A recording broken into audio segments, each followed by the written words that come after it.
Welcome back to the European Regional Qualifier where Roccat is up 2-0. Now, before we get to Game 3 on September 8th, the 5 new project skins will break free from the PvE and hit the live client.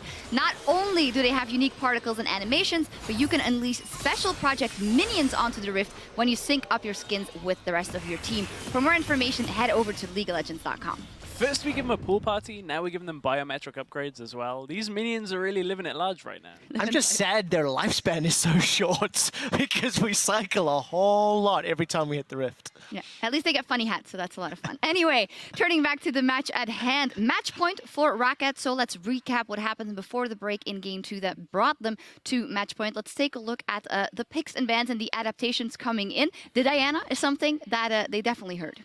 They did. I'm glad they brought the Diana out. We talked about how it should be a stylistic improvement for the Giants, and it should have been. But great focus from Roccat onto what should have been a big strong point. And, you know, we wanted to take a look at some of the early game plays that Roccat were making against the Diana.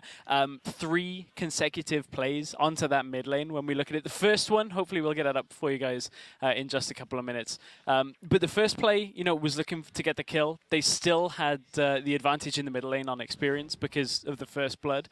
So, you know, we'll take a look at that in a sec. We will. Trevor? Yes, let's pull that replay up and talk about the focus that Roccat put onto Pepinero, because it was a second time that we see Pepinero being the heavy focus. Now, as Stress had mentioned, Pepinero had come into lane with a level advantage thanks to the first blood that they picked up on Mr. Rolls. Mr. Rolls made a very basic face check. So here's a gank on Peppy. Once we see this play out, we're going to see a repeat gank on Peppy and a repeat gank on Peppy. When you've got such a big threat in the mid lane that also had the advantage because of the lane presence and the pressure, it's a good call from Roccat to try and shut him down. Overall, I like Pepinero's Diana in this game. He got, you know, as we said before, that 1 extra creep worth of experience. It's not much, but it allowed him to level up to level 2 on the first wave. He immediately punished Nuke Duck. He got ahead. Roccat said, okay, we have a problem. How do we solve it? Well, we kill it a couple of times. Usually when you have so many people commit on a single lane, you want to cross-map them. You want to get something somewhere else on the map. And Giants, they fail to do that. And that's what I lack in Giants today. Like, they're not seizing the opportunities that are given to them by Roccat. And that's what we have in our second replay as well. We can get that on your screen right now. Giants are already behind. There's a tower dive coming in from Roccat. And if this plays out textbook-wise, Giants are even further behind it. But Roccat, they're missing a couple of abilities. Body Slam flash in the bottom of your screen will miss now from Jankos on Whirl Up. Gangplank ulti doesn't really connect. Everything is going great for Giants here. Even Freddy can make his way out of here to the left side. Gragas ulti is down, so right now in the bottom of your screen, we have the AD carry pushing alone in the lane. But then Whirl Up's like, guys, I gotta make a play. We gotta get back into this game. He runs in like a headless chicken, sacrifices himself, sacrifices the jungle. Suddenly, that's not a chicken. The tower goes down, and suddenly everybody in Giants is dying, and Audrey is in the bot lane saying, what the hell is going on, guys? I have a free tier 2 tower here that I can push. Just chill. But Giants, they try to do too much, and then at times where they actually have to step up and do something, they do nothing. And it's a bigger problem as well. This could be Giants' last game of the 2015 season. You step back and you look at the bigger picture. This is a team composition that screamed Giants from Spring Split. It screamed chaos. It screamed skirmishes, team fights, what we felt they needed to beat Roccat. Coming into the summer split, Giants made changes because spring was rough there to re-qualify through promo tournament. They replaced their support, they bring in Godfrey. They go 4-1 in their first 5 games. It blew all of us away. We all went, look, Giants are the real deal, they're legit. In their last 10 games, they've lost 9 of them. The problem is, Giants have not continued that growth. Every other team has started to figure them out. Giants are making more and more basic mistakes as other teams are growing, and that's why Giants are continuing to struggle. They got 3-0'd in the quarterfinals, and they're very realistically about to get 3-0'd by Roccat today. And if they don't make a big statement in picks and bans here, Roccat, as you said, are likely to take a third game. Roccat have had such a flexible picks and bans phase.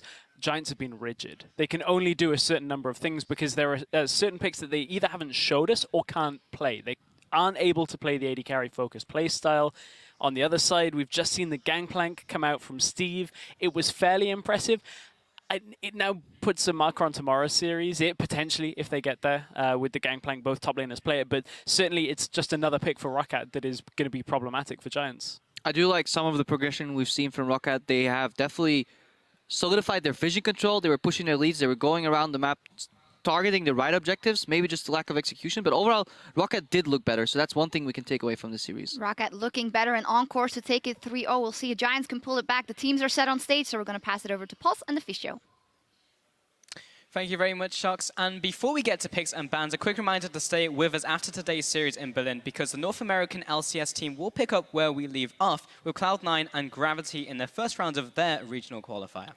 So, of course, after here, let's see if Roccat can take a 3-0. So far, they've honestly been in control most of the time in these games, especially game 1. It was very little Giants could do after they fell behind early on.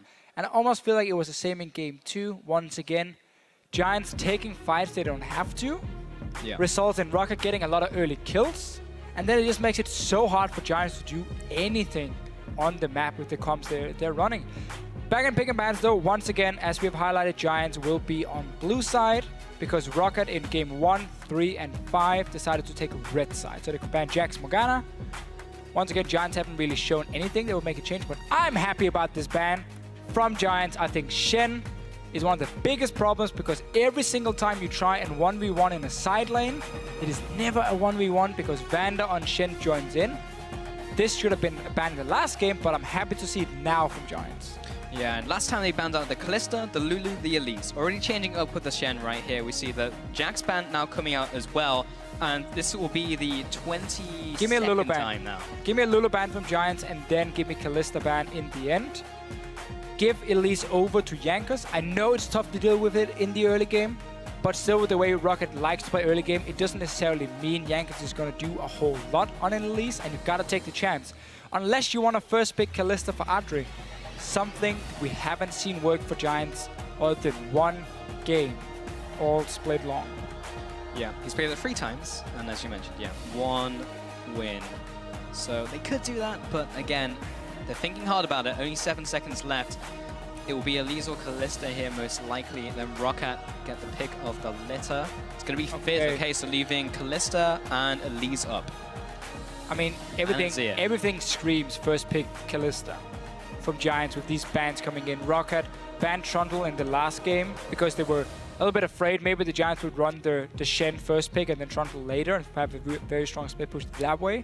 You can still ban the Trundle now that Shen is gone, so it becomes a little bit more difficult to deal with him. But you also got to look at potentially Elise. Do you want to get rid of it?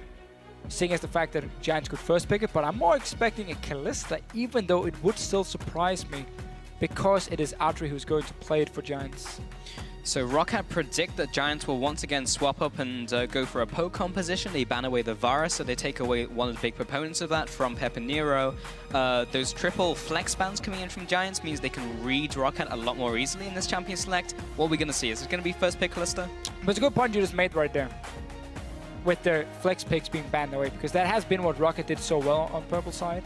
Getting a lot of early flex picks, very difficult for Giants to know exactly who was going where. We saw the Gangplank come in against the Olaf as a last pick in game 2. But yeah, I mean, again, Kalista first pick is what you normally see in this case, but Elise as well is open.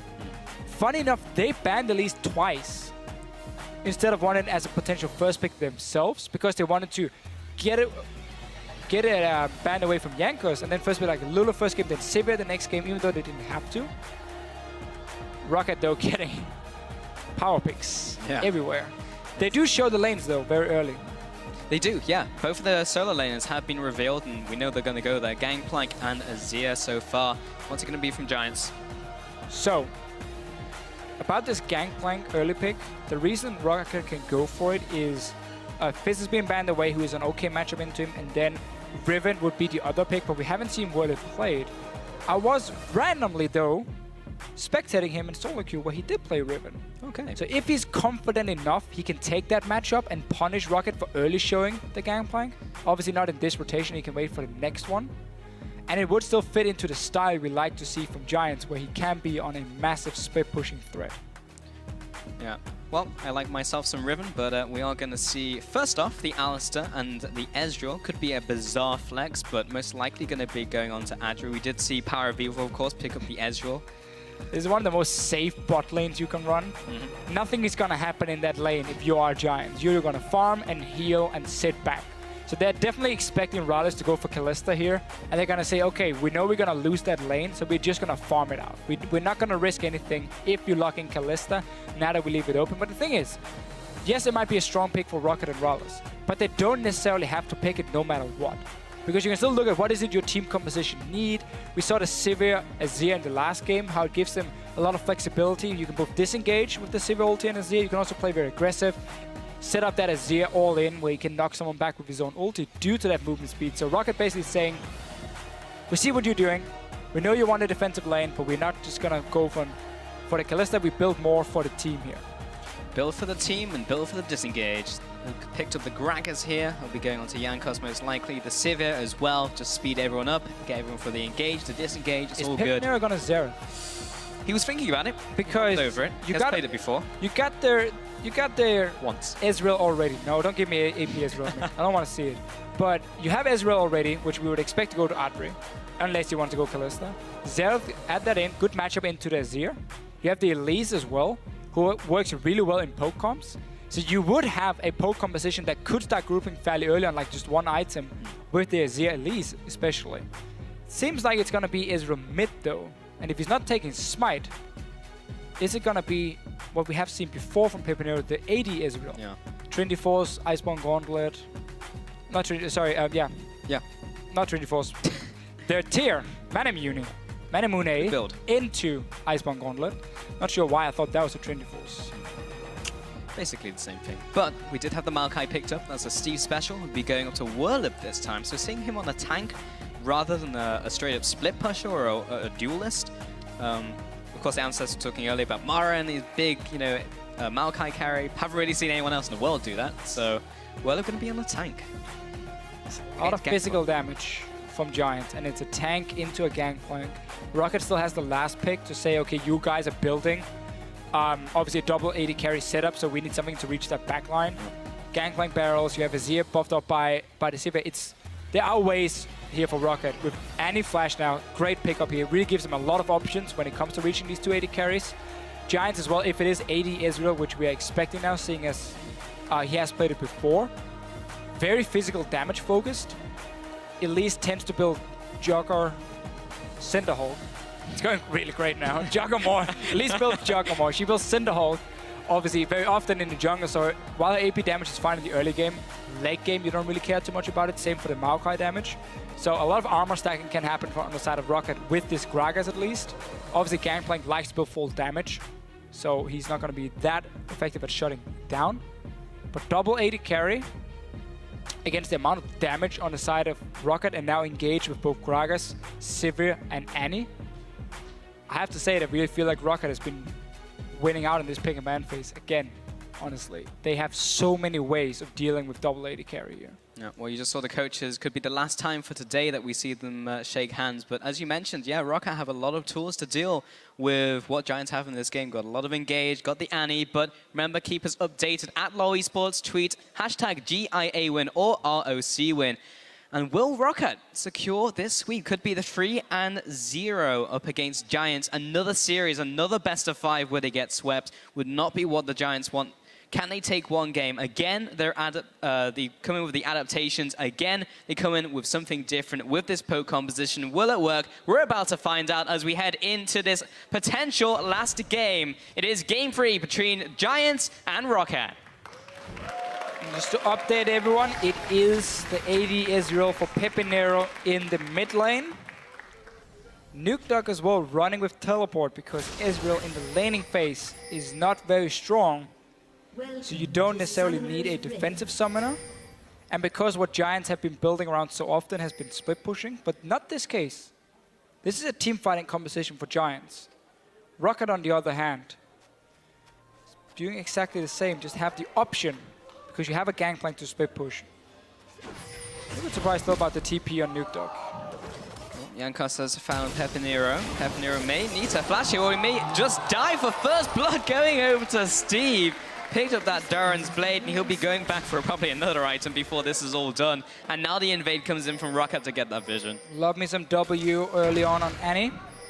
Instant stun. Vander going for it, Pepinero not reacting in time. Second game though, we see a level 1 where someone dies fairly foolishly, honestly. Giants might look for a little bit more. Yeah, this could be a little dangerous. Vander did use his stun right there, and he landed on Whirlip, and Frederick and Whirlip are chasing him out of this jungle. Barrel comes down. That'll be the zoning barrel.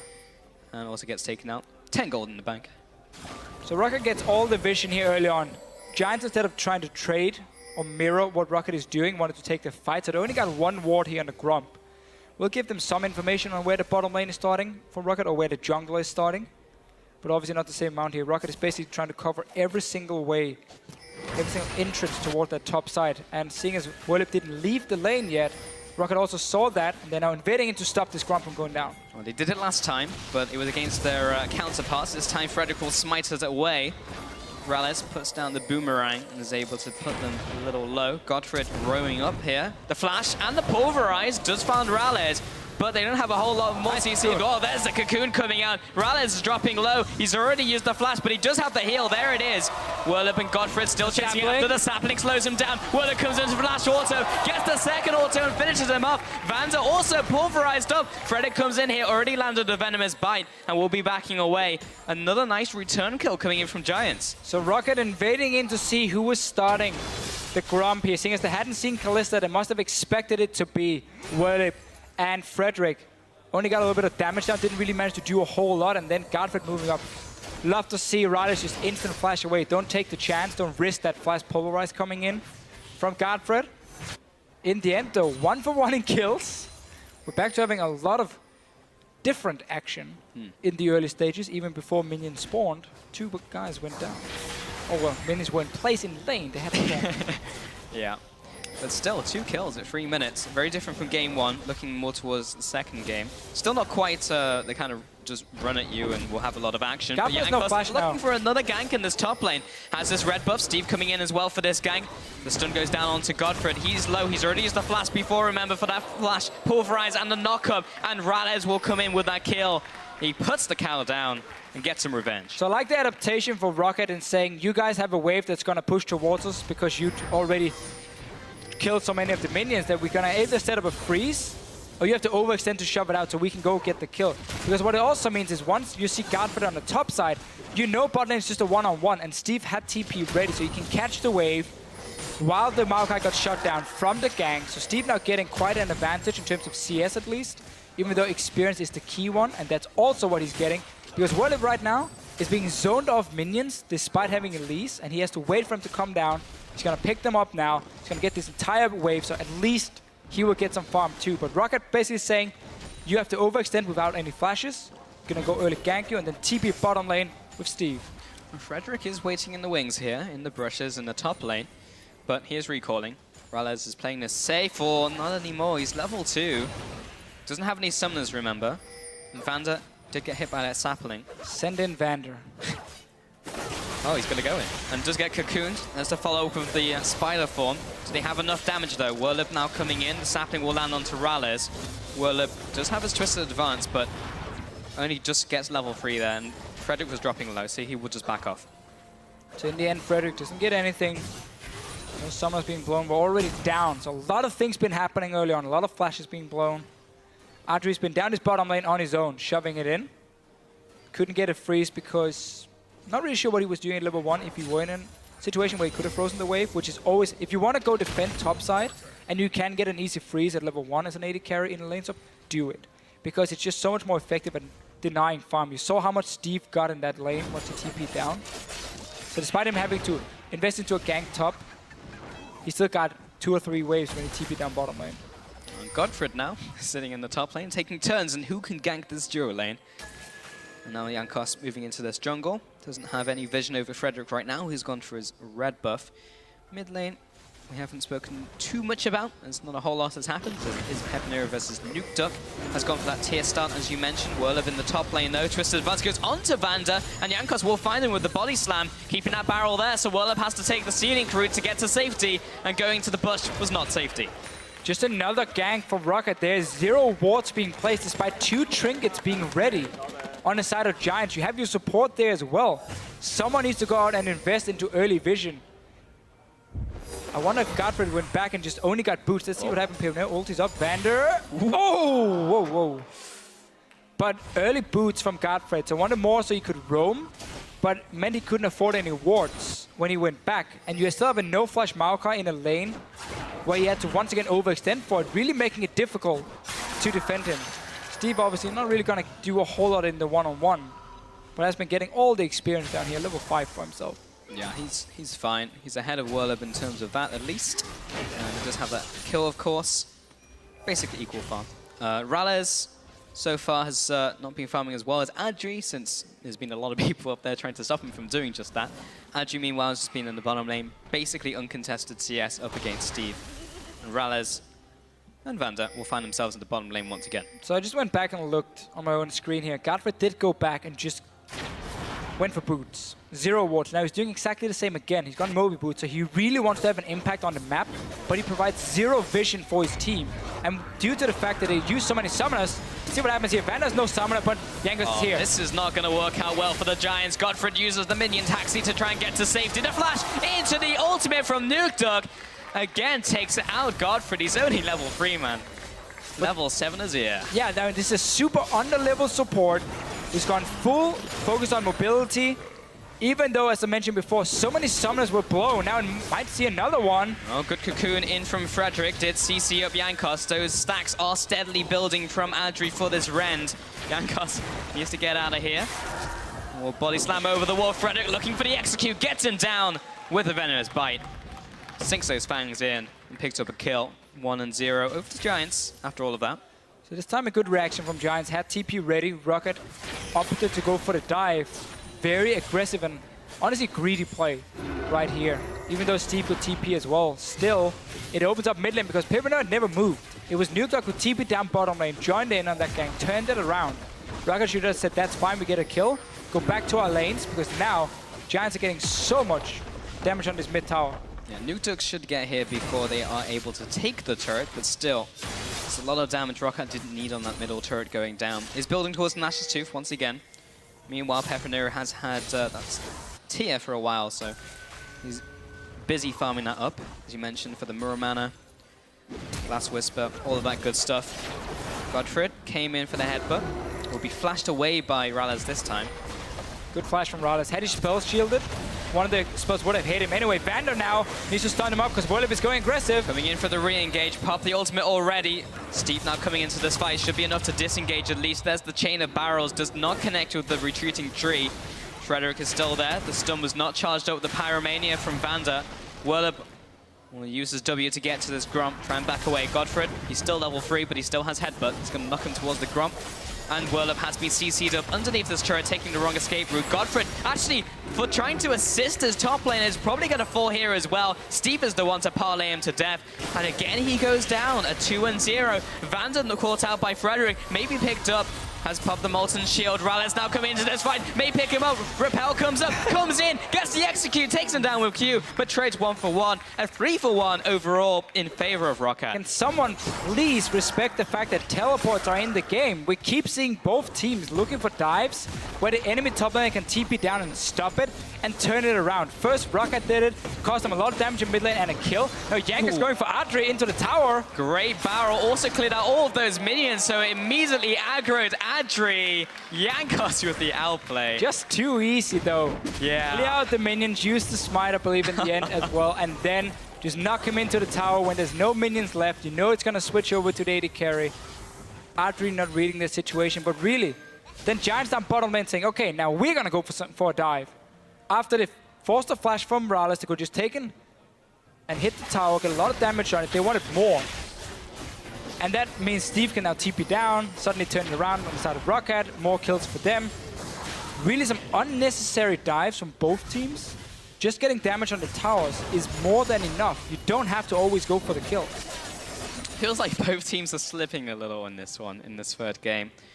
I mean, the other two games weren't maybe the cleanest, but still, they were thinking a little more about the decisions. So far, it's just been constant action, constant, let's go for this fight. It seems good. Let's not think about any of the summoners they may have, and let's go for it.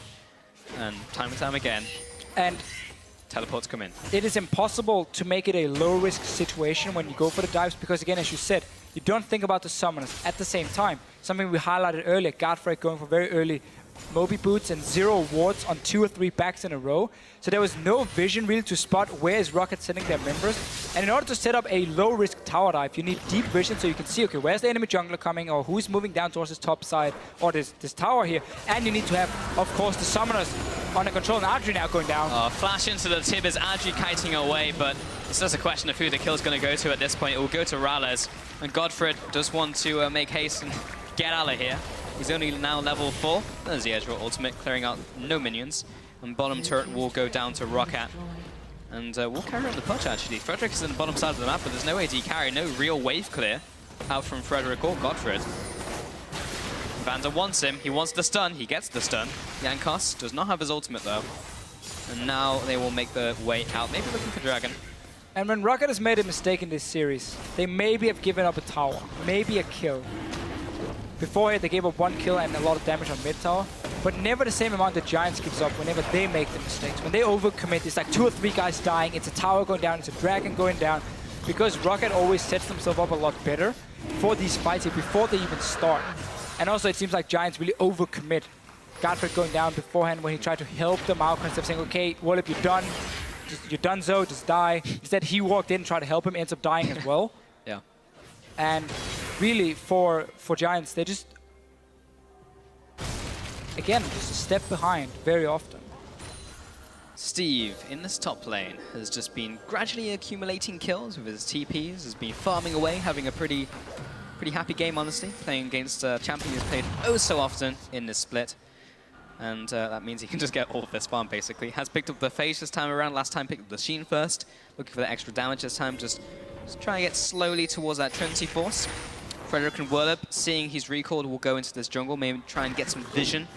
And Jankos is in the top sides of the map. Just uses Smite. Not a real vision to get, because all you have is a Trinket Ward on the side of Maoka. Now Nukdog is going to join together with Jankos. Another fight. Oh, Wurlup CC'd up. Vander's here as well for the party. There's the ultimate coming in from Azir. Takes him out. Vander's the one to pick up that kill. The body slam into the flash should be securing the second. Godfred comes in with a combo, but honestly, what's it going to do here? Not a whole lot. The jungle and the support were looking to follow after. 2-0 going over to them. And as you mentioned, what were Giants doing there? What could they achieve by going into that jungle? I think maybe they're trying to sneak down behind Nukdog and see if they can set up a kill. But your mid laner is an Ezreal who can't really assist you on it. Right. That's why we saw Godfred move in as well near the mid lane. But again, you have zero vision in the enemy jungle, so whenever you go for these aggressive plays, you have no clue who's showing up. You have no clue how many members are there. Vanda has a fantastic time again, roaming around. Now another fight in top lane. TP coming in from Nukdog. Here's Jankos as well. Wurlup, my friend. Oh, he's going to flash away, and Nukdog's going to say, okay, he's here. He's going to pick up the kill. This obviously had nothing to do with Vander, but almost every other kill we have seen in this series, Game 1, Game 2, Game 3, Vander's been part of it. His roams have been very, very good, and he's really been setting up a lot of things for Roccat when it comes to terms of vision, when it comes to terms of joining the fights, obviously in time. His anti-play has been spot on. So far, he's been my MVP. Yeah, he's been honestly super strong through the series. I remember saying at around this time, last game, that Vander was 0-0-8, and he's basically the same here, 1-1-8 right now. You can see the fan vote has changed a little since Game 1, 80% before to Giants, now only 48%. Has changed. We're looking now at what is it Giants are trying to accomplish with their composition here. Typically, when you run AD Israel, you want something like a Corki with it. You get a bit of mixed AP damage, and you get a very strong spike in the mid-game, especially around 20-minute mark, where you have Trinity Force and Magic Penetration on Corki. You have, obviously, the stacked up tier, or close to stacked up tier in the Israel, and then add in a Sheen at least. So you have very strong spike on both these AD carries. If you have a Kalista here, though, you don't want to siege with a Kalista at all. Like, Kalista is not a sieging champion. She wants to teamfight this. She wants to skirmish a lot more. That doesn't really fit in with the Ezreal pick at all from what Giants want to play. They obviously want to get into team fights, but it becomes a lot more tricky because Pipino needs a lot more time then. If it's not about the poke, if it's about an all-in team fight to match the damage of an Azir, it's never going to happen for him. So you're going to have these fights where Giants might look to try and kite quite a lot with this Ezreal here. And like Kalista always jumping back, but then suddenly Wurlup going to the front line with their Alistar is going to be with their Maokai is going to be very easy for Roccat to zone him out. And this kiting should never happen against the flash tippers, against the flash body slam, ulti from Gangplank to slow them down. There's a lot of ways for Roccat to get onto Giants. This comp here really doesn't make a whole lot of sense, and it's just super difficult for Giants to play it out. I mean, I was going to say, it's difficult enough with this composition versus what Roccat are running, but they're also 8,000 gold behind. So trying to make that happen, if you get hit by one CC, okay, maybe we can back off, but that CC is going to hit, and that member's probably going to die from Giants before they get out of the CC. So it's going to be a challenge for them, and that was just another tower going over to Roccat. So again, just constantly getting objectives, constantly building up these advantages. Yeah, I mean, this goes back again to how risky and difficult it is to play this comp. You have 0 proper wave clear. Right. Ezreal is not going to wave clear anything other than when his ult is ready, and he's AD, so he's not going to one-shot the wave. Kalista needs a Hurricane before she can fast push waves, but it's not reliable wave clear. You're against Azir, Gangplank, and Sivir. 3 champions who can instant shove waves, who can zone you off towers very, very effectively. You got attack speed, Nash's Tooth, you got attack speed from Sivir when you pop the W. Roccat can so easily take down towers in just a matter of a few seconds, and there's nothing to respond from Giants other than a hard engage. And in order for that hard engage to happen, it's obviously Whirlip being there, potentially getting home guard on this Maokai, but when he engages in, the 280 carries don't want to follow. They want to stay in the back line, because if they get too close, everything on the side of Roccat is basically going to one-shot them. So you have this weird combo where Maokai goes in to stop the push, and the AD carries step backwards to avoid getting one-shotted, and then suddenly you just zone out the Maokai, worst case, and just kill him.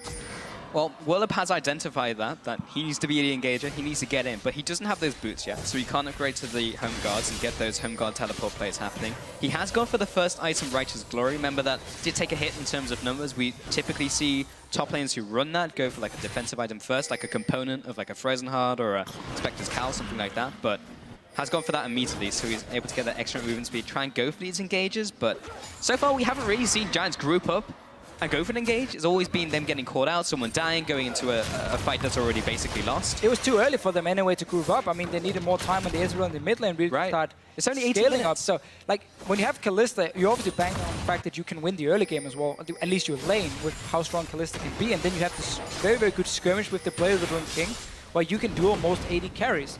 But that was never a thing, because Giants fell so far behind, but White's like, once again making some very aggressive calls that got spotted by Roccat. They got a few kills from it, and then suddenly we even see Yanko solo out the Kalista up in top lane.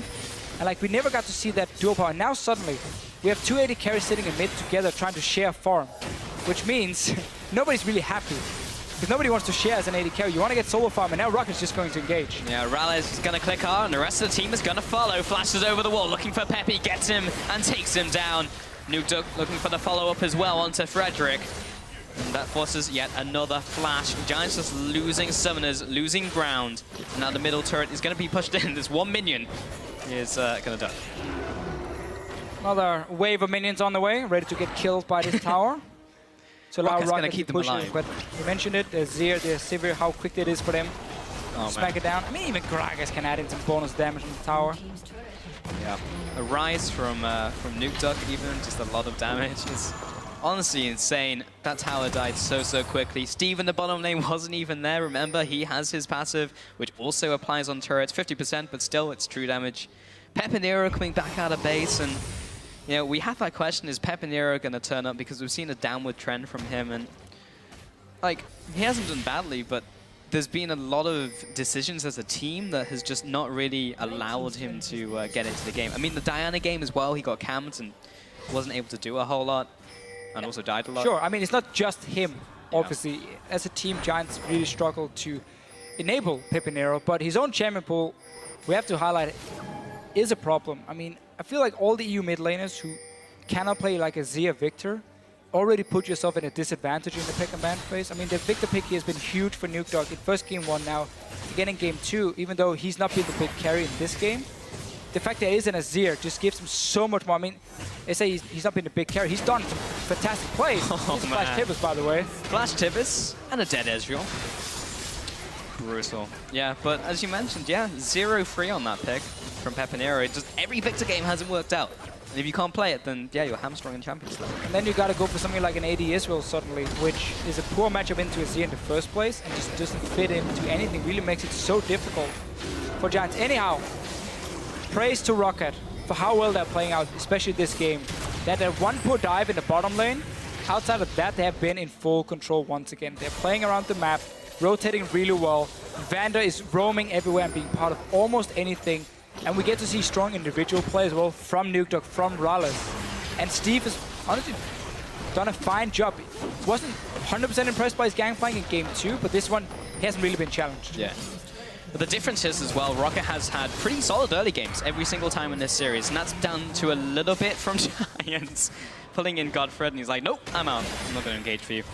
But yeah, Roccat have had some pretty good early games. That's transitioned well into the mid game. They've made some good decisions. I want to see Roccat, if they manage to get out of this series, looking pretty positive right now against the rest of the teams. I think that's safe to say. Yeah. But how they do in the early game and how they transition that into mid game. Can they continue to build that platform for themselves to make those good decisions? That's really going to be the big thing, seeing as Origin is waiting next. Yeah, and we know how strong they are in the whole other monster to deal with. So we got to look at the positive trends here from the side of Roccat, especially pick and ban phase for me. Big highlight, big plus for them. Yamato Cannon before the game again saying 5-14. It was his patch. He knew how to pick and ban properly, and his team is showing. They play Fizz, they play Lulu, they play Shen, they play Gangplank. They have all these picks. Azir as well, now that we've highlighted him so many times. We know Victor's a massive pick for Nuke. So all these very contested meta picks. They're also mega picks. They're also mega picks in many ways. Are there for Roccat. They're showing they know how to flex pick them. They're showing they have so many different compositions, and that's going to be key for them. Well, Nuke potentially caught out here, but is taking a bunch of damage. There's a shutdown going over to Peppy. Vander's going to be caught as well. All Giants are closing in, but here comes the teleport from Steve. This is a 3 versus 5 for Roccat, but they find one. They find someone else. Can they get onto Adri? Steve is already there. He's getting kited around. The oranges will make it not okay. Godfred drops low. He'll go down to Ralez. This is getting very messy, but this is a 2 for 3 overall. Whirlip is being chased down by Jankos. He wants him. This is going to take a while if he wants the kill. Oh, Ralez is going to join as well, but sloppy start from Roccat.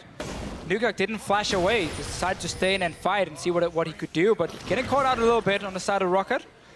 Whirlip is still getting chased, and there we go, goes down. But really now is the time for Giants if they want to get back in this game. Even though it's looking almost impossible, you have stacked up your tier, you have Trinity Force. I mean, that is basically the strongest your Ezreal is going to be, really, right now.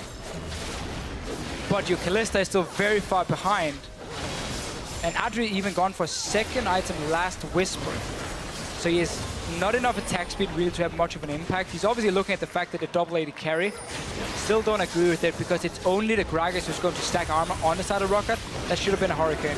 Oh, Jankos dropping low here. He will be backing away. Happy Hour will regen some of that HP as Nuke and Jankos make their escape. Just need to back up here. Sundisk comes up. And still, Giants are trying to close in. Godfred is here. Just jump over the wall from Peppy. Good explosive cask will disengage.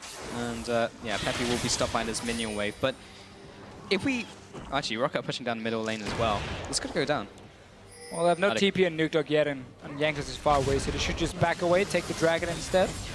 But yeah, as we said before here, Roccat got caught out a little bit. In the end, though, they managed to turn the fight around because they're so far ahead in gold.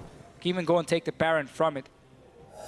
We're just at that point of the game where they can make so many mistakes and hardly get punished for it because they've done so much work before this.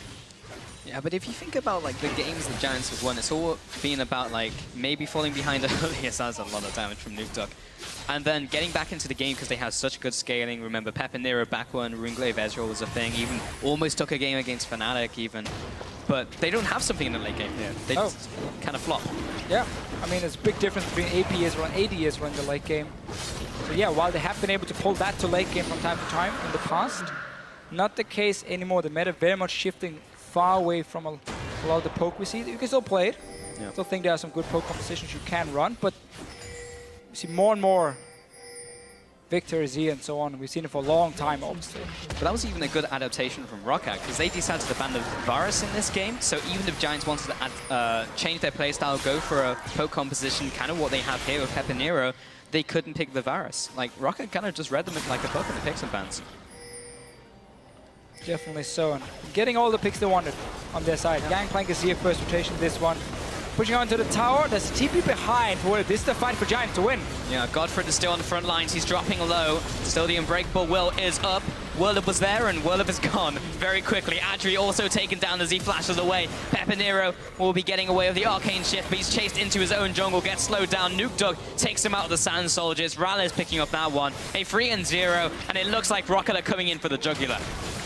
Got the minions, they got the time. 3 guys down from Giants, and Roccat really looking dominant in this game. Here it is, Deficio. The first tower going down, there's the second. No one can contest from Giants, and they will be moving on to the Nexus. Roccat, they clean sweep this series. 3-0 up against Giants. They take the win home.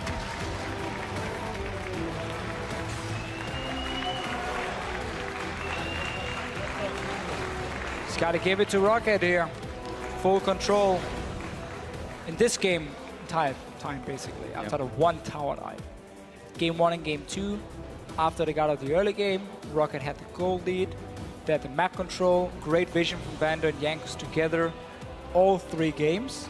Roccat using it very well, and honestly, just a level above Giants in both pick and bans and also in game.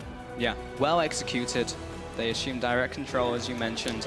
Going to be very interesting to see how they fare in the rest of the gauntlet now in the regional qualifier. Well, tomorrow's Origin. It's next, and it's going to be a big challenge. The thing is, it's so difficult now for the teams starting all the way down here, Giants and Roccat, because even, you win the first best out of 5, well, then tomorrow you play another one.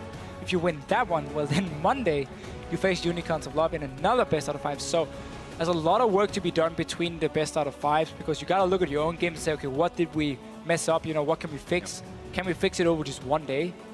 I don't even think the team will have time to scrim, maybe, if there's anyone they could face. Otherwise, you're going to just look at replays as a team and say, okay, here and here and here we made some mistakes. We got to fix that for Origin, because they will punish you. They will absolutely destroy you if you make mistakes in the early game. They are the favorites, Origin, to take the whole thing and go to Worlds. But the pick and ban phase for Roccat is spot on right now. They have the champion pools for it. Yep. And in-game as well, we saw a lot of positive things for them. We saw a lot of positives for them, and we were talking so much about the early game and how they transitioned to the mid game. That caused a lot of inconsistency for them over the season. They seem to have fixed those in this series at least, but they're also helped by the fact that Giants fell behind early. How will they do in the rest of the series? That's what we're going to find out in the rest of the gauntlet. But yeah, I completely agree. There's not a lot of time for them to adapt from series to series. You're facing a whole different team and another best of 5, a team that you have to read. And honestly, you just have to look at your own play and be like, this is where we can fix something. This is where we can do something else. But also they had, obviously a few weeks coming into the gauntlet. Yeah. They just didn't know who they would be facing in the second round if they beat Giants. Because Origin obviously didn't get locked into this spot before they lost the final, and H2K won the 3rd place match, so they went straight to Worlds. And that's why you you had a whole week basically to prepare for Origin. Everything should have been done and sorted for Giants already. So I expect to see a well-prepared Roccat. Also, I think they are one of the teams doing a very good job when it comes to setting up before these series here. It's just going to be so different. Again, the few mistakes we get to see from them in this match, it cannot happen. You got to play it out almost flawless. We saw it again when Fnatic made mistakes against Origin. They got punished and ended up losing the games. And Fnatic had been such a dominant team in Europe. So we're going to see a very different game. But I'm very excited to see the best out of 5 tomorrow, because those 2 teams definitely should bring on a good series. I still think Origin will be the heavy favorites, obviously. Yeah, of course. I mean, just the fact that they played so well against Fnatic in Stockholm, the fact that they took games off them is a pretty big deal. But yeah, I completely agree with Fischer. But we are going to toss it to Quickshot on stage for a word with a few members of Roccat. Thank you very much, guys. I am, in fact, joined by Vander here and Steve. Congratulations on the clean sweep 3-0. Let's talk about the series, first of all, as a whole. It looked relatively clean and simple for you guys. Vander, how was it so clean for Roccat to win the series? So my thought before this game was like, if we don't win 3-0 today, then we have nothing to look for tomorrow, because Origin is a much better team than Giants. So we just knew what we're going to pick, what we're going to play. They pretty much let us do what we wanted, and it was as planned. Yes, it definitely was as planned. Picks and bans was something we were impressed with on the analyst desk quite a lot. Steve, how did the pick and ban play out? And then your execution seemed a lot cleaner than in the regular split. Why was that? Well, for pick and ban, we didn't know if they played Ludus or first game they picked it, but then they started banning it. That was the only problem we had, but other than that, we had all the picks we wanted. And for my execution, well, I just got more confident. This game, this series compared to UL series was way better for me. I want to actually expand on that. I personally loved your gangplank. I think you showed barrel mechanics that were superior to Huni from the finals. Yeah. And seeing that you, don't think so so. as Huni, have played, talk to me about Gangplank in the top lane and how important it is on this patch 514. Well, first of all, I don't think I'm better than Huni on GP. Like, I missed most of my barrels. I'm still learning it. But wait, what was the question again? How important is GP then on the patch? Well, GP is really good right now. Even if you have a bad matchup, you can end up farming, one-shotting the waves with your barrels when you have Triforce. So the champion's really strong, I think. All right, well, we'll see how important it is. So in our practice games, like we didn't know that GP is that strong, and then Huni started playing it a bit, and he was 10-0 every game, so we can say that student overcame his master, you know? The student overcame the master. We'll find out if you guys make it to Worlds one day. Yep. Vander, I want to expand on that. You said during practice you found out it was very strong. How long ago was this practice, and how was your preparation, considering we're now actually 2 patches behind live? So it was just after the UL game. We played some games with Fnatic, and like we play on this patch for a long time already, so we pretty much know right now really well what's good and what we should pick, right? Yeah, and definitely worked out. One last question now for Vander. Let's talk about your shot calling in game. This series, more than most, we saw some clear objective focus. Game 2, you closed out in 32 minutes. Is this something you've actively worked on in your training outside of the patch preparation? Yeah, we lacked a lot of shot calling, and when we played last season, it wasn't really nothing up to me. It was more overpower shot calling, and then Zazus as well. He was like assigning lanes and this kind of shit. We had things, I say. We had it divided. And so this season, like not me nor Jankos were shot calling last season, and I wanted to like work on this a lot, and I think I got much better at it. But let's see if I'll be able to outshot call me tomorrow. Well, best of luck in that series. You will be taking on Origin tomorrow. Congratulations again, guys, on that 3-0 sweep. For now, we're going to head back up to the analyst desk to round out the series. Thank you so much, Quick Shot. A happy Vander and a happy Steve there, and rightfully so. 3-0 here for Roccat over Giants. Let's quickly recap the game that just happened and the picks and bans there. Another style coming out from the Giants. Once again, something we've seen them trying before in a like poke comp, but just too little. And even with the adaptations, it was clear that Roccat was far ahead. I just think looking at the bans, Giants banned out Shen, Lulu, and Fizz. They need to hit the gym because they can't flex anything right now. And it's so poor because you lose all the pressure. It's bad fun, just had to make it. But if you look at Roccat, for example, they put so much pressure in picks and bans because they've shown we can play all these champions, and we can play them in multiple roles. If you want to get rid of them, then you shoot yourself in the foot because we get the OPs anyways. Because Roccat on first rotation get Gangplank and a Azir. Trade away then Elise, okay, but you can match that with a Gragas, and suddenly picks and bans are, in my opinion, already over. And really, this comp here from Giants, it wasn't even like poke. I didn't know what it was. It was like, we have some poke in here on the Israel, then we have some skirmish on the Kalista, and then we have a big frontline tank, but we can't really teamfight at all against what we have on the other side. But we can't poke either because there's too much hard engage, and we can't really win the lane either. So like, I don't know, it was kind of strange. I think in the end, there was like comfort picks. Pepinero, what do you want to play mid? Israel, okay, what do you want to carry? Okay, Kalista is open. Let's see if we can just try and win the early game and take it from there. I think one of the most frustrating things about watching this pick and ban phase was in every game, there was always something that was like, oh, Giants are just hamstringing their carries. This game, it was a Maokai onto Wirlib. Wirlib's a playmaker. Sure, you can make plays with Maokai, but you need the rest of your team to get ahead. Ezreal going tier means you've got to be very careful about the fights that you do pick and where you do fight. And we saw Roccat controlling the early game every game. You were never going to get preferential fights in the early game with a Maokai and an Ezreal on your 2 playmakers unless somehow Roccat give you them. Also, Giants, this lane swap just didn't work for them. Kalista was 1v1, and Kalista excels as a pick because she works so well with her support. Every 2 hits you do, 12% of the maximum HP disappears. He was playing 1v1. Later on, he got 1v1 by Jankos under the tower. Audrey couldn't get his mark on this game. Godfrey was roaming, not getting anything done. And in the meanwhile, Pepinero versus Nukta, the matchup that we were looking at the start of today, became Roccat versus Pepinero. They just kept killing him over and over and over, and we kind of combined the stats. And over the course of these 3 games, Pepinero went 0-5-1. So he did nothing except die 5 times. This is up to 15 minutes. Sure. Whereas Nuktak, he went 7-0-8. He was involved in 15 kills in the first 15 minutes over this 3-game series. So clearly we have a victor in this matchup. And it wasn't Azir, actually. It wasn't Azir, twice at least. But very strange just to see how Giants were moving around in the early game. Because again, this, as you said, it's Roccat versus Pepinero almost. where was the help for Pepinero Yeah. himself? Yeah. You know, Team, please. Godfred, I think you can learn a lot from watching a support in lane swap and how good teams are playing lane swaps. He almost looked out of place. Oh, he was too late at roaming, or then he was at the wrong side, you know, where suddenly he was sitting top lane with no flash, super overextended, went back, only got boots, 0 wards, and then what is Roccat going to do? Walk up and obviously just kill the Maokai and the Alistar at the same time because there's 0 vision. Mid lane, no help coming in from Frederick in terms of vision as well. So Pepinero is just left on his own. He's blind, basically can't see anything, and 5 guys are just standing ready to smack him in the head. It's tough to do anything. Yeah, but with that though, the Giants, you still have to remember, of course, is their very first season. They did make playoffs now. So what does this say for you guys? Is this the Giants hitting a wall in the end, or is this finally Roccat showing that they are incredibly prepared for this gauntlet and that maybe some other teams will also have a very hard time stopping them? I think it's clear Roccat are playing to the patch with a lot of their picks. Everything that they're doing in picks and bans seems to be there.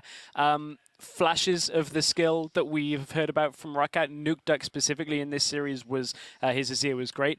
I think Roccat are generally on the up, so it's a good sign for Roccat fans, but there's not a whole lot of games for them to play like that in the rest of this regional qualifier. This is a mix. You know, Giants have hit the wall. Yeah. Right now, they're not going to get any better as it is on this patch, you know, in this situation. And of course, Roccat came in prepared. We mentioned how they have the flex picks, they have Azir, they have all the picks they need in the meta.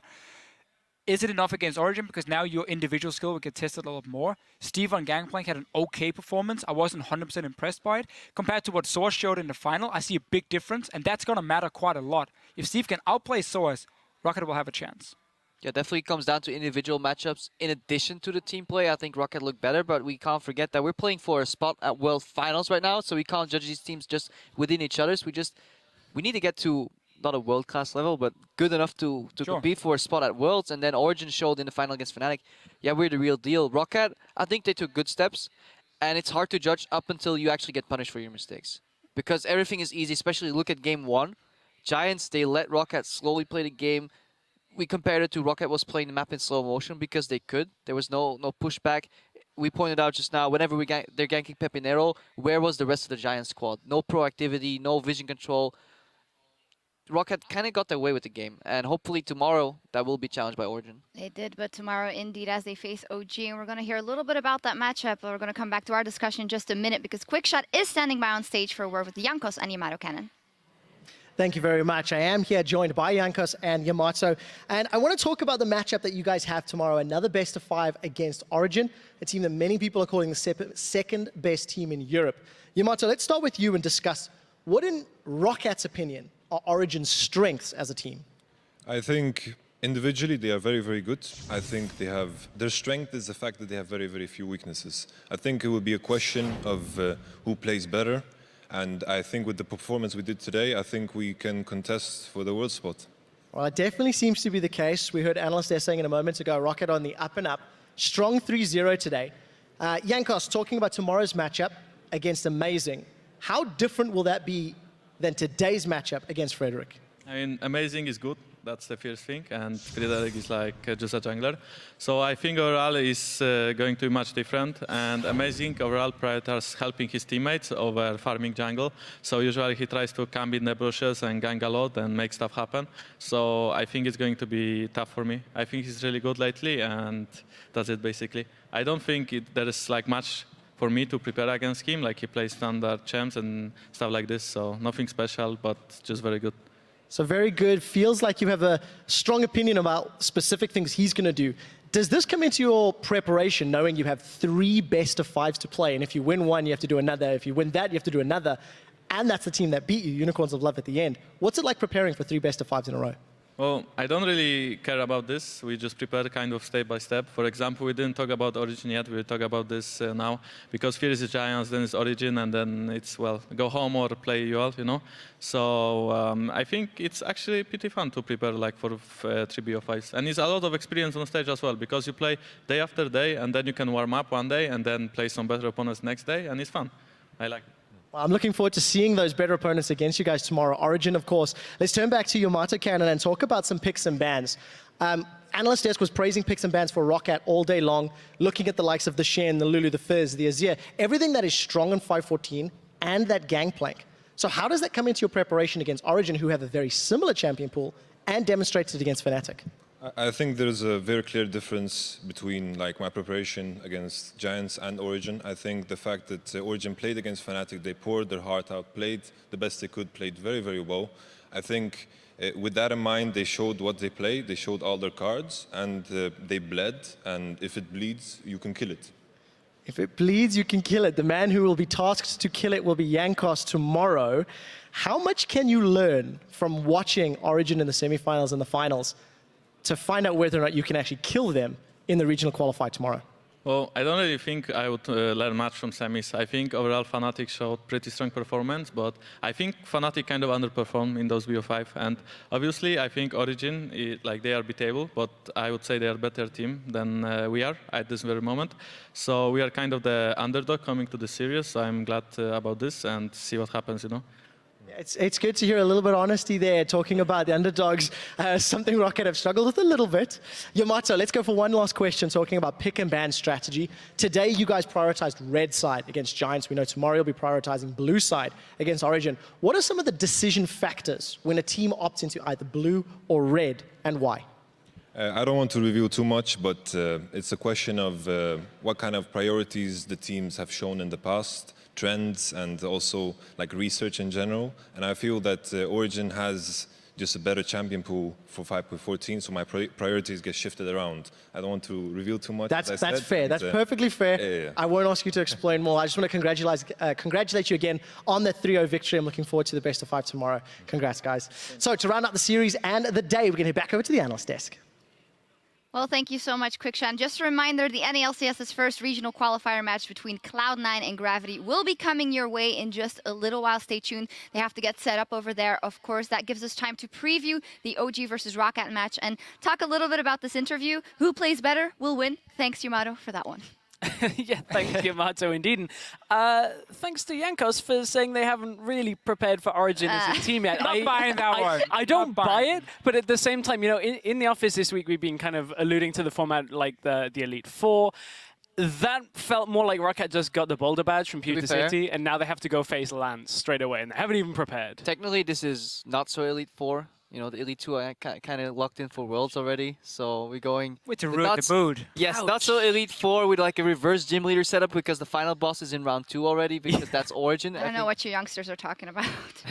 Where was your childhood, I know. Chop? Come on. I know. Everyone knows Pokemon. Anyways, TLDR, Jankos claims they haven't prepared for Origin. If that's true, then I think they might have some troubles. So obviously they've been watching the semifinals, they've been watching the final, so they probably have taken some notes already. I would assume also they're putting in a lot of time this week because they knew they were facing Giants for a long time now, so you could do all your prep for Giants before the final even was played. And then after you look at Origin and say, okay, what if we win against Giants? What do we do? The blue side is very interesting, how blue side, purple side, obviously for Roccat.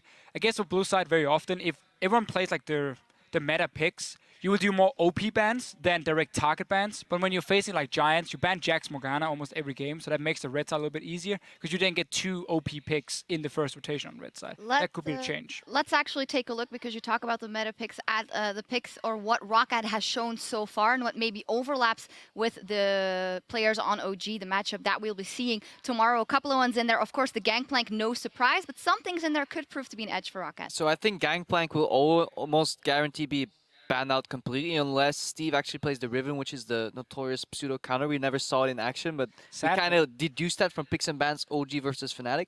But I do like the flex picks because you just hide so much information up until the last rotation of picks, and that kind of nullifies blue side versus red side a tiny bit. However, the one crucial matchup I want to look forward to is the Azir in the mid lane. Expect as Azir was lackluster. Nuketox Azir was solid. And that might be an advantage in picks and bans or just generally in game for Roccat. Could potentially force Origin to have to ban it away, at least in the start, before they maybe have to adapt to something else because of the fact that Pekka didn't really show up on the champion. But the 5 picks we just saw on the screen could technically be 5 of the bans coming in. I mean, it wouldn't surprise me because, again, these flex picks have so much value. And we have seen what Origin can do when they play around Nils. When he gets on these hyper carries late game, and we know Source is a fantastic Lulu player, it's just such a strong comp for them. Super strong. You actually took the point I was going to make. I'm reading your mind. You're reading my mind. I mean, it's no secret I that am Origin... beautiful as well. Thank you very much for thinking that. You can stop there. I don't want you hearing what's in my head next. But, you know, It's obvious. Niels, he's been played around so well. It was one of the actual strategies that beat Fnatic, and if they can beat Fnatic with it, I wonder what they can do against the likes of Roccat, the likes of Unicorns of Love. You gotta ban that Lulu, man. Stay on the Lulu pick though. Roccat hasn't been able to show what they can do with that pick so far in the series. I think it's been banned or picked away in almost every game, or literally every game so far. So we'll have to see, especially in game 1. Origin might leave it open the same way teams have left open Elise in the previous stages of best of 5. Just feel it out, Do you play it? How well do you play it? If you don't, are you afraid of first picking it? Else we'll gladly take it. In that sense, Origin have revealed more information, but they've also shown that they are completely fine playing at least 4 out of these 5 champions. And worst case, put up on a mediocre Azir in the mid lane if they can pinch the remaining champion pool from Nuktak. That is something that has happened in the past as well. Once you figure out what he plays and you take it all away, he was mediocre at best. And he's normally the guy, he's the guy known for his Lulu play.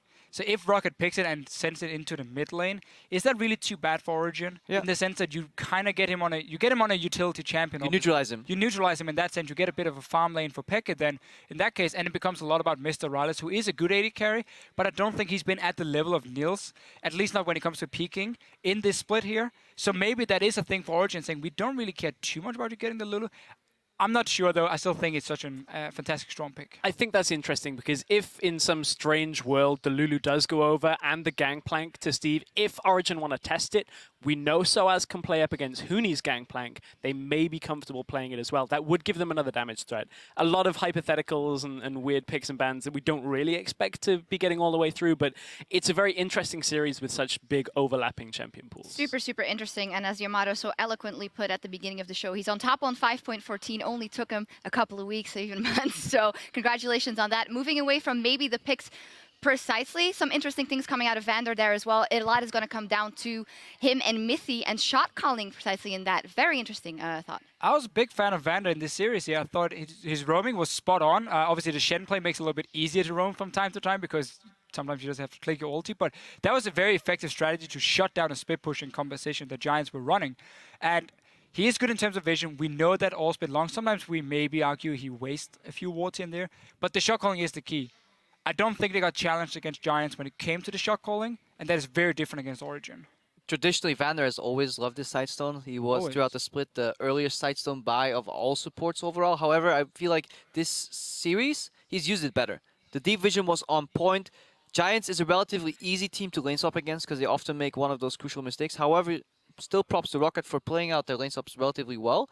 And then putting that division in between the 2 lanes they were playing around and then facilitating dives. Multiple times they identified the right objective and went for that, sometimes lacking in execution. But Roccat shot calling definitely has improved, and now we can see why they were struggling earlier too. You don't very often get a peek in the mind of a team unless you straight up ask them, why was it not so great earlier? He came out and said, yeah, it was Zaxus and overpower shot calling first. Me and Jankos had to learn it. And I think progression has been shown by Roccat.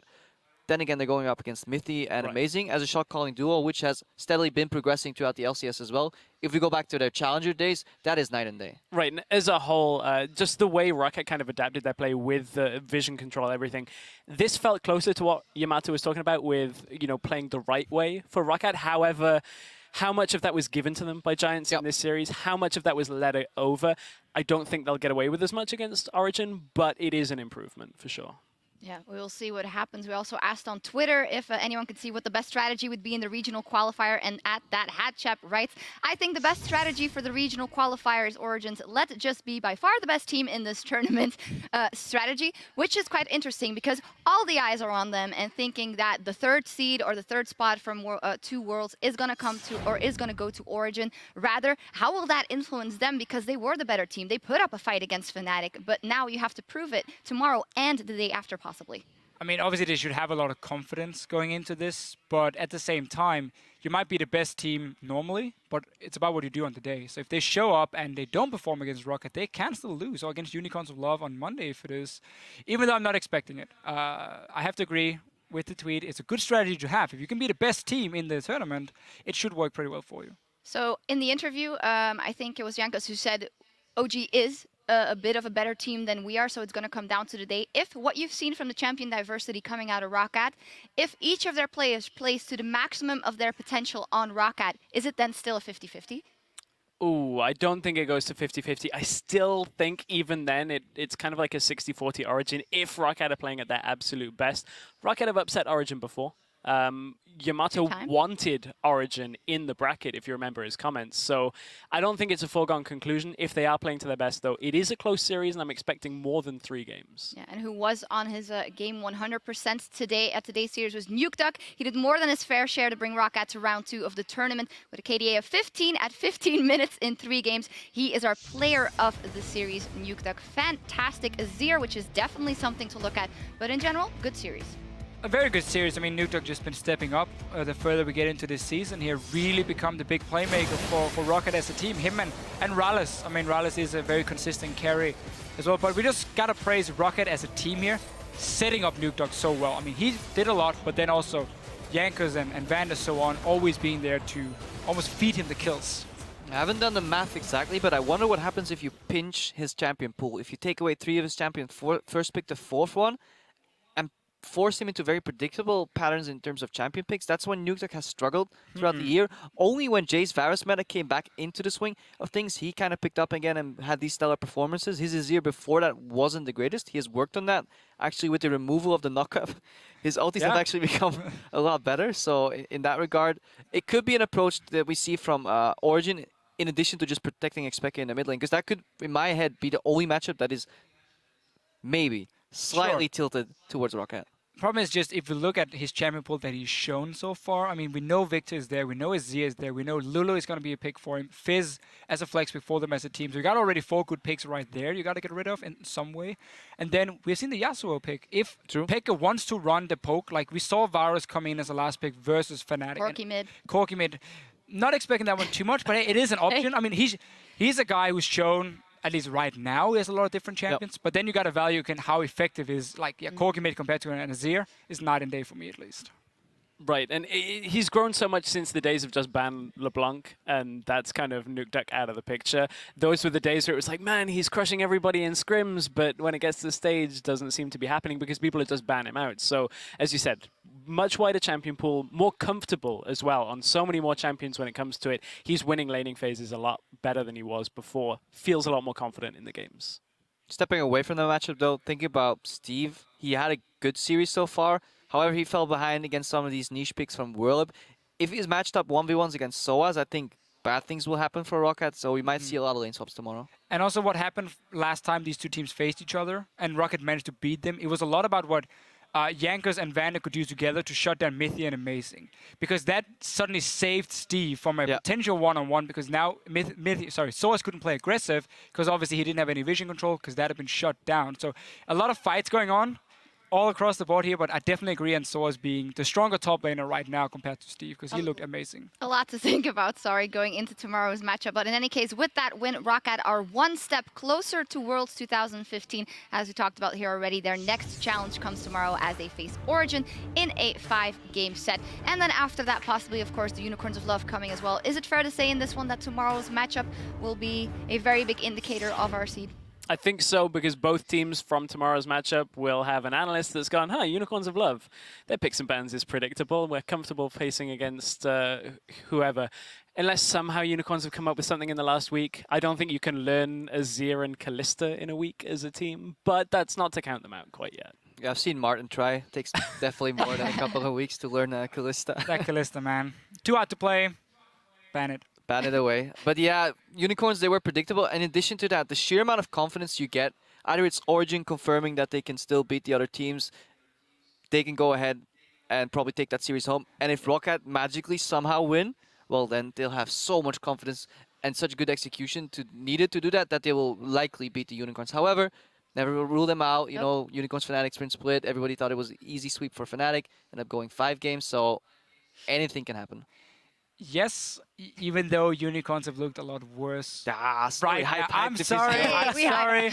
Let's hype the Roccat Origin as much as we want. We need to see a lot more from Unicorns if they are going to win this. Either against Origin or Roccat, it doesn't even matter. We've seen enough from them. Same kind of pick and bans coming in, the same problems. But hey, I mean, Power Wheeler, maybe he's going to 1v5. Maybe. We're going to have to see a lot from Origin, Roccat, or the UOL if they want to make it to World. And around the world, teams are securing their spots at the World Championships. Let's take a look at everything, or all the teams rather that have qualified already. Earlier today, of course, at the International Wildcard Tournament in Turkey, GPL's Bangkok Titans, they qualified for Worlds.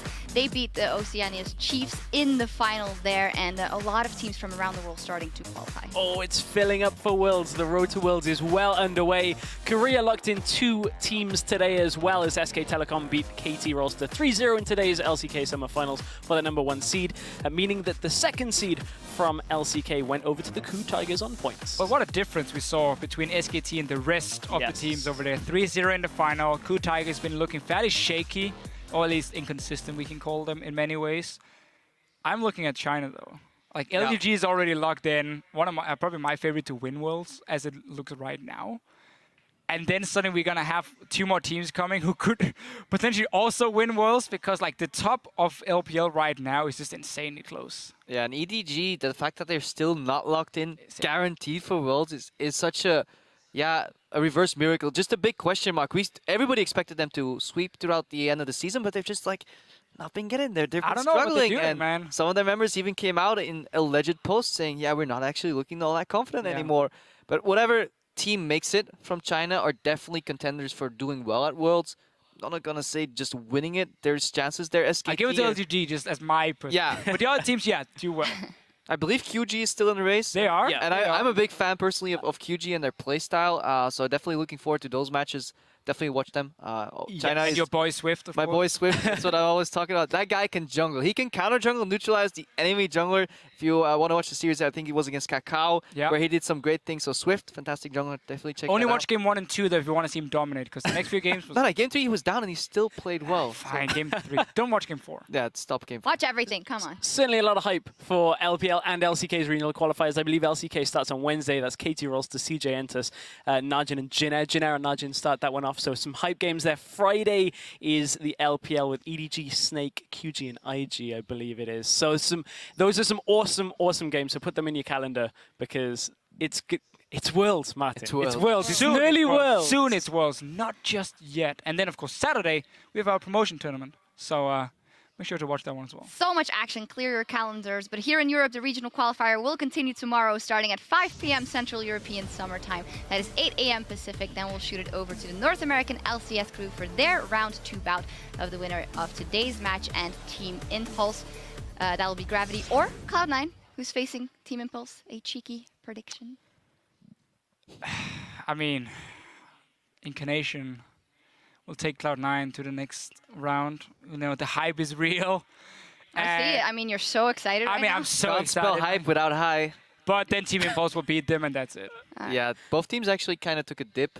Well, Cloud9 took a dip throughout the entire season. Gravity took a dip towards the end, but it'll be hard. They always had a lot of time to practice and watch different regions. You know, 5.15 has been out a long time, so new picks can arise. Incarnation, if he feels comfortable in a patch, can be a fantastic player. So, yeah, maybe C9. I mean, we haven't seen them play for such a long time. We don't really know. They've obviously been hiding a little bit like Giants, or even more, because we didn't even see them in quarterfinal. Altex still is fantastic AD carry too. You know, he escaped the crippled gravity chamber. Now he can show his true power, and he has throughout the split. So yeah, maybe he can do the darndest things for Gravity. Well, we'll just have to see if Gravity is going to have a big effect on Cloud9 and rain on their parade. All right, it's time to hand it over. I think this is a good setup Please also move. for our friends over in Busted LA. shots. We need to go on cooldown for the night, but it's time to send it over to Los Angeles, California for Cloud9 versus Gravity. Thank you so much for joining us for the first round of the 2015 regional qualifier, and we'll see you back here tomorrow as Roccat take on Origin. It's time to load up for the first game of the 2015 European regional qualifier. There's the hook going down to him as well. Frederick with the last couple autos, but Nuke Dog over the wall. Great ultimate will knock all the aggressors away. I'm on Jagas. Jagas and Crash. Yeah. Jungle will be on this side. I ulti Jungle. Jungle? Yeah. Go Shadow. I'm You on got the Lolo flash. Lolo flash. Go Shadow. Go 1-0 to Roccat. Max range on that Shadow Dash will get him to safety. Oh! But the true damage doesn't connect. Now the teleport's coming in. Whirlip's going to be there first. Nuke Dog gets away with the kill. Whirlip looking for this kill. It's a Nuke Dog. He finally gets it with a reckless swing. This is Roccat taking game 2 in his best of 5 up against Giants. You have 0 ping. Nuke. 0. Yeah. Null. Oh. Null?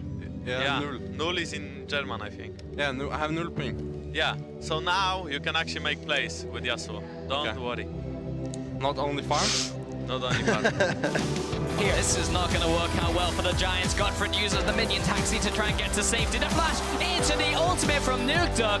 Oh, Whirlup CC's up. Vander's here as well for the party. There's the ultimate coming in from Azir. Takes him out. Vander's the one to pick up that kill. The body slam into the flash should be securing the second. And they will be moving on to the Nexus. Roccat, they clean sweep this series. 3-0 up against Giants. They take the win home.